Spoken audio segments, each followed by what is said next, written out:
स्वागत है आपका मेरे YouTube चैनल में। रासायनिक अभिक्रिया एवं समीकरण अपन पढ़ रहे थे। जैसा कि कल अपन ने वीडियो एक बनाया था जिसमें रासायनिक अभिक्रिया किसे कहते हैं उसके बारे में थोड़ा सा पढ़ा था, और लास्ट में रासायनिक अभिक्रिया का संतुलन किस प्रकार से होता है वो आपने देखा था। अब जैसे रासायनिक अभिक्रियाओं में आपने ये देखा होगा कि जैसे ये रासायनिक अभिक्रिया है, फेरस प्लस जल equal to Fe3O4 plus 4H2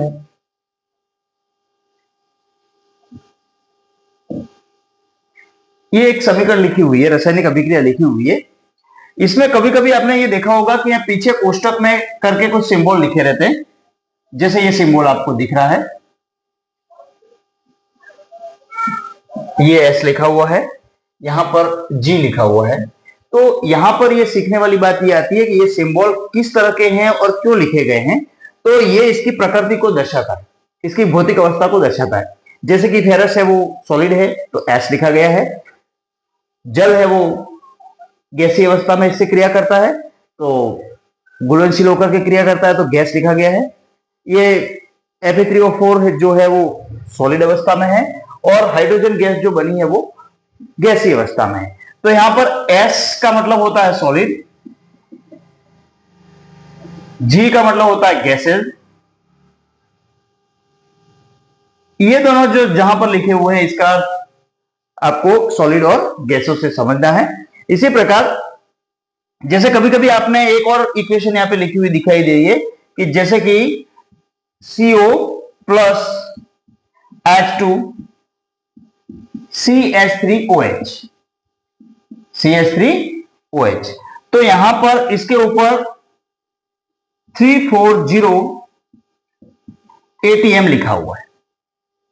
it means यहां पर इसका अर्थ ये होता है कि 340 एटमॉस्फेयर प्रेशर पे ये समीकरण, ये जो क्रिया है वो हो रही है। इसका अर्थ ये होता है। तो यहां पर ये जो सिंबल ऊपर लिखा है इसका मतलब आपको ये समझ लेना है। उसके साथ साथ यहां पर फेरस सॉलिड अवस्था में, ये जो पीछे कोष्टक में लिखे हुए हैं वो आपको अभी समझाने के लिए लिखे गए, लेकिन ये जब समीकरण लिखी जाती है तो इसके अंदर ऐसा कोई लिखने की आवश्यकता नहीं होती है। लेकिन ये एक सिंबॉलिक रूप से आपको समझाया गया है कि इस तरह की ये गैसीय अवस्था में है, ये ठोस अवस्था में, ये सॉलिड अवस्था में है। इसके अलावा आपने ये देखा होगा जैसे कि एक इक्वेशन और है, एक समीकरण और है जिसमें इस तरह से लिखा हुआ है CO2 plus H2O 6CO2 plus 12H2O equal to C6H12O6 plus O2 plus H2 plus 6O2 plus 6H2। ठीक है, ये लिखा गया है। और इसके ऊपर लिखा गया सूर्य का प्रकाश, सूर्य का प्रकाश और क्लोरोफिल, क्लोरोफिल। तो यहां पर इन दोनों, सूर्य के प्रकाश की उपस्थिति में प्रकाश संश्लेषण की क्रिया, सूर्य के प्रकाश की उपस्थिति में और क्लोरोफिल की उपस्थिति में ये क्रिया होती है। अगर ये दोनों चीजें नहीं होंगी तो ये क्रिया नहीं होगी। यानी कि ये भोजन बनाने की क्रिया है, पौधों में प्रकाश संश्लेषण की क्रिया है जिसमें भोजन बनता है, और भोजन बनने की क्रिया यहाँ पर क्लोरोफिल भी है। और सूर्य का प्रकाश नहीं दिया जाए इस पौधे को और केवल कृत्रिम लाइट का उपयोग किया जाए, बल्ब का उपयोग किया जाए, तो भोजन का निर्माण नहीं होता। यानी कि ये इसी पदार्थ की उपस्थिति होने पर यह क्रिया होती है। तो ये कुछ बातें हैं जो आपको ध्यान में रखनी है कि भाई कौन कौन सी समीकरण है के ऊपर सिंबल कैसे लिखते हैं, समीकरण को संतुलित कैसे करते हैं, इस तरह की सभी बातें मैंने आपको बता दी। अब रासायनिक अभिक्रियाओं के प्रकार। रासायनिक अभिक्रिया अपन ने पढ़ी अभी, दो रसायनों की क्रिया से तीसरा जो उत्पाद बनता है उसको रासायनिक अभिक्रिया कहा है। लेकिन इसके कितने प्रकार हैं, तो यहां पर आपको बेसिकली उनको पढ़ना है तो आपको 4 भागों में इसको डिवाइड कर देना है। संयोजन, वियोजन,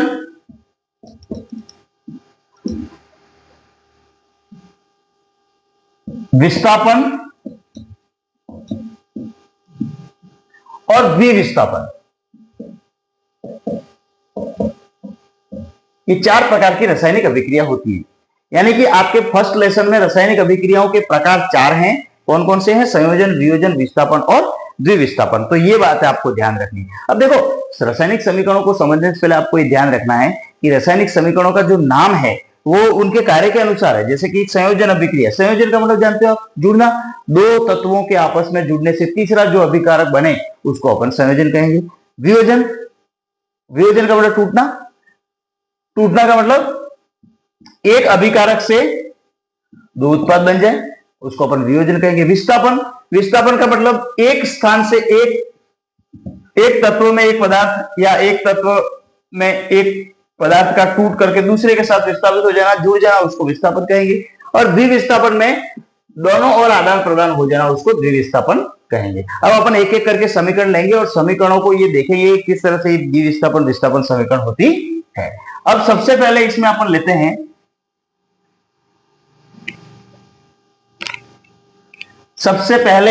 लेते हैं संयोजन। संयोजन अभिक्रियाएं,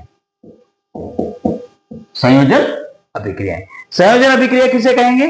संयोजन का अर्थ होता है जुड़ना। संयोजन का अर्थ क्या होता है? जुड़ना। जब, जैसे कि फॉर एग्जांपल देखिए यहां पे आपके, मैं एनसीईआरटी की बुक को लेकर ही आपके को बताने का प्रयास कर रहा हूं ताकि आप जब किताब लेके भी पढ़े तो आपको ये समझ में आ जाए। जैसे कि फॉर एग्जांपल कैल्शियम ऑक्साइड जल के साथ मिलेगा तो कैल्शियम हाइड्रोक्साइड बनता है। क्या बनता है? कैल्शियम ऑक्साइड जल के साथ मिलकर के कैल्शियम हाइड्रोक्साइड का निर्माण करता है। इसको बिना बुझा चूना कहते हैं। बिना बुझा चूना, जल और ये है बुझा हुआ चूना। और इसके साथ क्या मिलेगा? ऊष्मा निकलेगी। इसके साथ क्या निकलेगी? ऊष्मा निकलेगी। तो यहां पर इस प्रकार की क्रिया आपने क्या देखी? दो अभिकारक, एक और दूसरा, दोनों मिलकर के एकल उत्पाद का निर्माण कर रहे हैं। तो संयोजन अभिक्रिया का अर्थ समझे आप? संयोजन का मतलब होता है जुड़ना। और इसकी परिभाषा क्या होगी? जब दो अभिकारक आपस में जुड़ करके एक उत्पाद का निर्माण करते हैं तो उसको संयोजन अभिक्रिया कहते हैं। ऐसी अभिक्रिया, परिभाषा लिख लीजिए, ऐसी अभिक्रिया जिसमें दो एकल अभिकारक, दो या अधिक अभिकारक जुड़ करके एकल उत्पाद का निर्माण करते हैं। एकल उत्पाद का निर्माण करते हैं, उसको अपन क्या बोलते हैं? उसको अपन बोलते हैं संयोजन अभिक्रिया कहलाती है। समझे आप इसको? संयोजन अभिक्रिया कहलाती है। समझिए?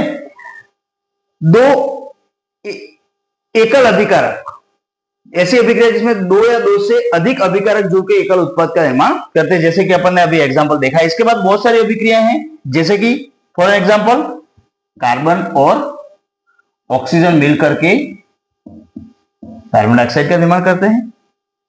ठीक है? उसके बाद और अभिक्रिया आप देख लीजिए जो आपकी किताब में ही है। हाइड्रोजन और ऑक्सीजन मिलकर के जल का निर्माण करते हैं। ये समीकरण को संतुलित करते रहिए, आप देखते रहिए। जिसका संतुलन नहीं आए वो बता दीजिए। यहां पर ये समीकरण देखो संतुलित है कि नहीं है? सी और O2 मिलकर के CO2 का निर्माण, समीकरण संतुलित है। हाइड्रोजन और ऑक्सीजन मिलकर के जल का निर्माण करते, संतुलित नहीं थी तो अपन ने यहां 2 रख दिया और इसके अनुसार ये संतुलित हो गई। उसके अलावा जैसे कि ये संयोजन अभिक्रिया हो गई, तो आप समझ गए होंगे संयोजन अभिक्रिया के बारे में। संयोजन अभिक्रिया को एक बार और बता देता हूं मैं। संयोजन किसको कहते हैं? ऐसी अभिक्रिया जिसमें दो या दो से अधिक अभिकारक मिलकर के एकल उत्पाद का निर्माण करते हैं, उसको अपन संयोजन अभिक्रिया कहते हैं। संयोजन अभिक्रिया के एग्जांपल आपने देख लिए कि कार्बन डाइऑक्साइड बनती है कार्बन और जल के निर्माण, हाइड्रोजन और जल के निर्माण से ही कार्बन डाइऑक्साइड बनती है। उसके बाद आपने देखा था अभी, कैल्शियम ऑक्साइड जल के साथ क्रिया करता है तो क्या बनता है, कैल्शियम हाइड्रोक्साइड बनता है, जो कि ऊष्मा के साथ निकलता है।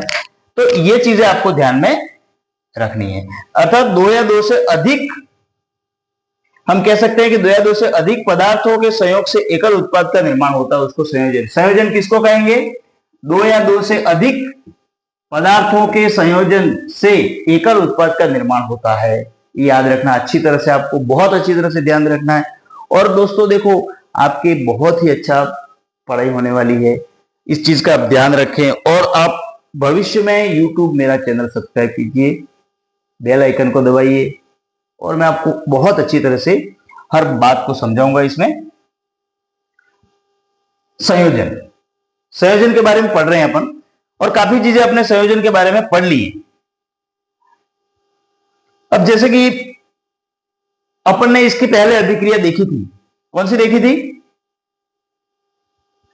कैल्शियम ऑक्साइड प्लस जल। इसके पहले वाली जो रिएक्शन अब मैंने लिखी थी, कैल्शियम ऑक्साइड और जल मिलकर के कैल्शियम हाइड्रोक्साइड का निर्माण करता है और ऊष्मा बनती है। क्या बनती है, ऊष्मा बनती है। तो ये जो अभिक्रिया है उसमें उत्पाद बनने के साथ साथ ऊष्मा भी बनी है। क्या बनी है, ऊष्मा। इसलिए उसको ऊष्माक्षेपी अभिक्रिया कहते हैं। ये भी याद रखना है आपको, इसको ऊष्माक्षेपी अभिक्रिया भी कहा जाता है। इसमें कोई आपको दिक्कत नहीं आनी चाहिए, ठीक है।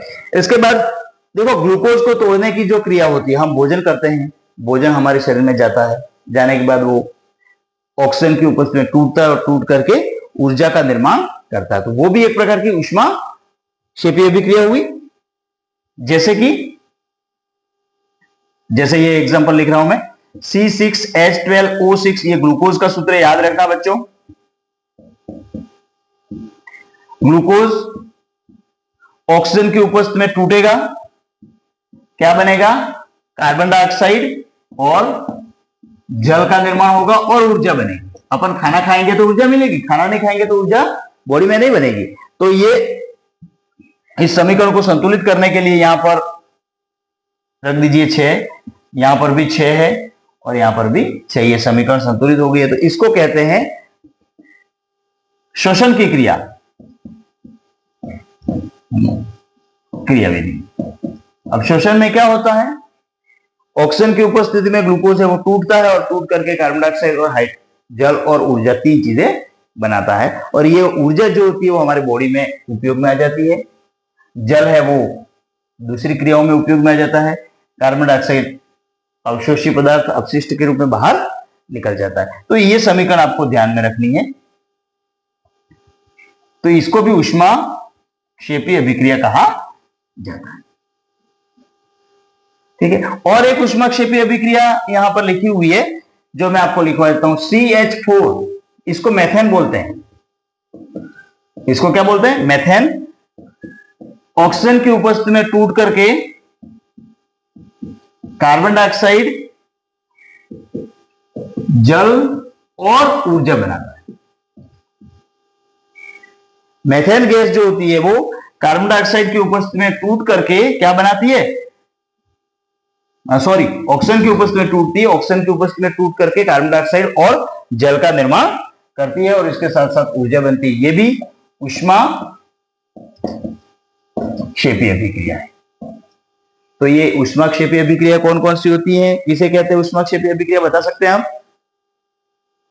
ऐसी अभिक्रियाएं जिसमें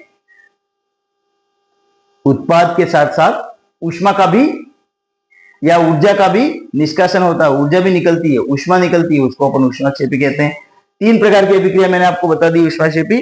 एक तो श्वसन की क्रिया जो थी, उसके बाद आपको बताई कि मेथेन का टूटना, और एक अपन ने देखा था कैल्शियम ऑक्साइड वाली क्रिया। तो आपको सभी सूत्र भी याद रखने, देखो तो सूत्र याद रखोगे तो आपको समीकरण आसानी से याद हो जाएगी। ये पहली अभिक्रिया हो गई, पहले प्रकार की अभिक्रिया, जिसको अपन क्या कहते हैं, संयोजन अभिक्रिया।